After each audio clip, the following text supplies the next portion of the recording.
इस कथा के बिना अधूरा है सोमवार का व्रत। भगवान शिव पूरी करेंगे सभी इच्छाएं।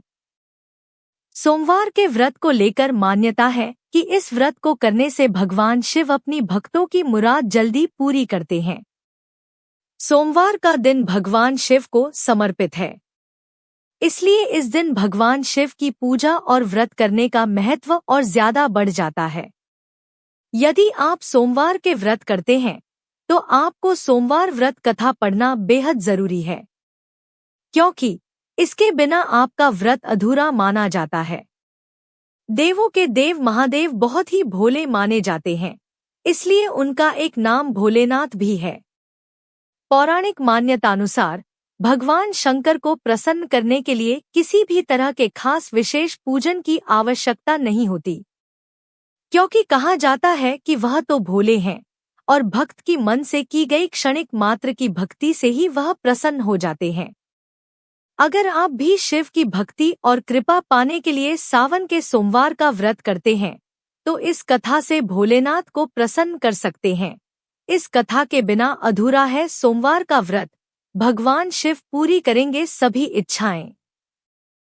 साहूकार को मिला संतान प्राप्ति का वरदान। एक बार किसी एक नगर में एक साहूकार था। उसके घर में धन की कोई कमी नहीं थी, लेकिन कोई संतान न होने के कारण वह बहुत दुखी था। संतान प्राप्ति के लिए वह हर सोमवार को व्रत रखता था और पूरी श्रद्धा के साथ शिव मंदिर जाकर भगवान शिव और माता पार्वती की पूजा करता था। उसकी भक्ति देखकर एक दिन मां पार्वती प्रसन्न होकर भगवान शिव से साहूकार की मनोकामना पूर्ण करने का निवेदन किया। पार्वती जी के आग्रह पर भगवान शिव ने कहा कि हे पार्वती, इस संसार में हर प्राणी को उसके कर्मों का फल मिलता है और जिसके भाग्य में जो हो उसे भोगना ही पड़ता है। लेकिन पार्वती जी ने साहूकार की भक्ति देखकर उसकी मनोकामना पूर्ण करने की इच्छा व्यक्त की।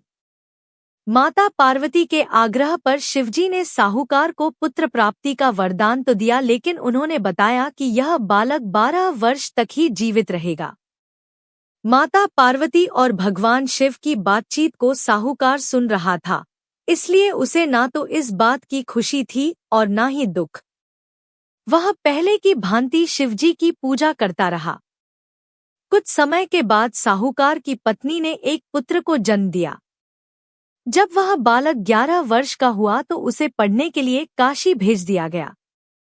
साहूकार ने पुत्र के मामा को बुलाकर उसे बहुत सारा धन देते हुए कहा कि तुम इस बालक को काशी विद्या प्राप्ति के लिए ले जाओ। तुम लोग रास्ते में यज्ञ कराते जाना और ब्राह्मणों को भोजन दक्षिणा देते हुए जाना। दोनों मामा भांजे इसी तरह यज्ञ कराते और ब्राह्मणों को दान दक्षिणा देते काशी नगरी निकल पड़े।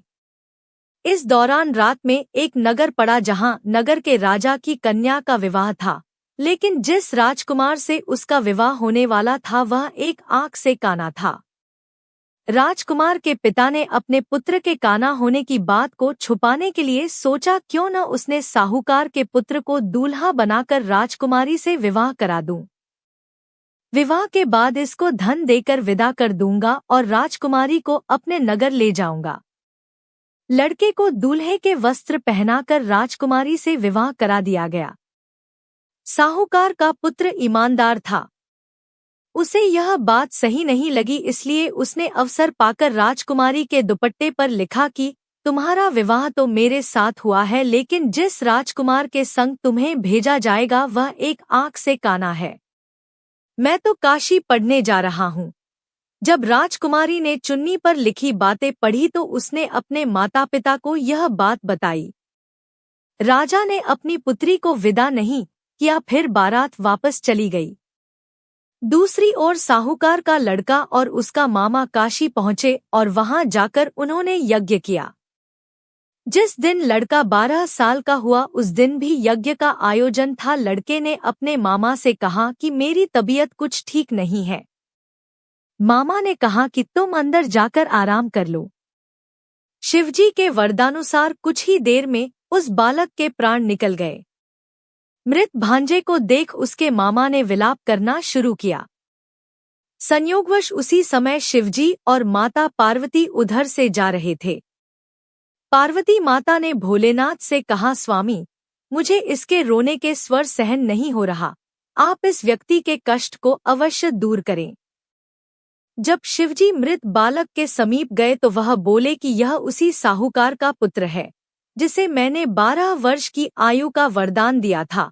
अब इसकी आयु पूरी हो चुकी है। लेकिन मातृभाव से विभोर माता पार्वती ने कहा कि हे महादेव, आप इस बालक को और आयु देने की कृपा करें, अन्यथा इसके वियोग में इसके माता पिता भी तड़पत्र कर मर जाएंगे।